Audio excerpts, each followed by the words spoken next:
કરેલી છે, બરાબર. માનહાનિ નહીં હોય કે જે હોય તે, બરાબર. એટલે સમાજ માટે લડતા અને ખાસ કરીને પિન્ટુભાઈ યુવા કોળી એકતા સંગઠન ગુજરાતના પ્રદેશ કારોબારી સભ્ય, એટલે અમારી ટીમના વ્યક્તિ છે. એટલે પિન્ટુભાઈ તમારા તો કંઈ મૂંઝાવાની જરૂર છે નહીં, ઊભા છીએ અડીખમ. અને કાલે ઘણા બધા મિત્રોના ફોન આવ્યા, વાતચીત થઈ. જે પણ મિત્રો વિરુદ્ધ કંઈ પણ અરજી આપવામાં આવી હોય કોઈએ મૂંઝાવાની જરૂર નથી, બરાબર ને.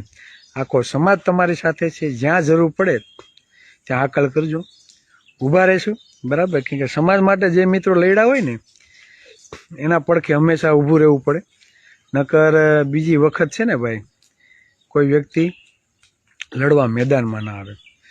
એટલે હર હંમેશા સમાજ માટે જે લડનાર ક્રાંતિકારી યોદ્ધાઓ હશે તેના માટે હરદમ હર હંમેશ અમે ઊભા રહીશું. એટલે કોઈ કોળીના દીકરાઓને દબાવવાની કે બીવરાવવાની કોશિશ ના કરવી.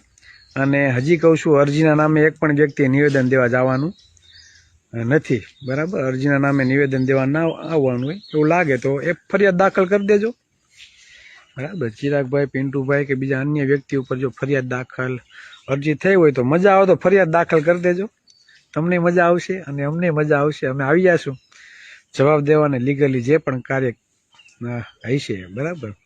તેમાં અમારો ફૂલ સપોર્ટ હશે.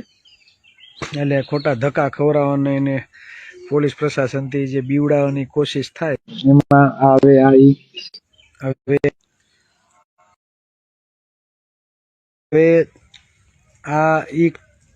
પેલા જે કોળી બચ્ચા હતા એ નથી. આ જે કોળી સમાજના હવે જે નવી પેઢી છે ને હવે જે આ યુવાનો છે ને એ નીડર છે અને પોતાના હક અધિકારો સમજે છે, કાયદો જાણે છે, ક્યાં લડવું ક્યાં ન લડવું, દોસ્ત કોણ છે અને દુશ્મન કોણ છે એની પરખ પણ અમે કરતા થયા છે. એટલે પેલા જેવું નથી કે પોલીસનો ડર હોય, ફોન આવે અને બી જાય, બીજી વખત SMS ન કરે, બીજી વખત બોલે નહીં.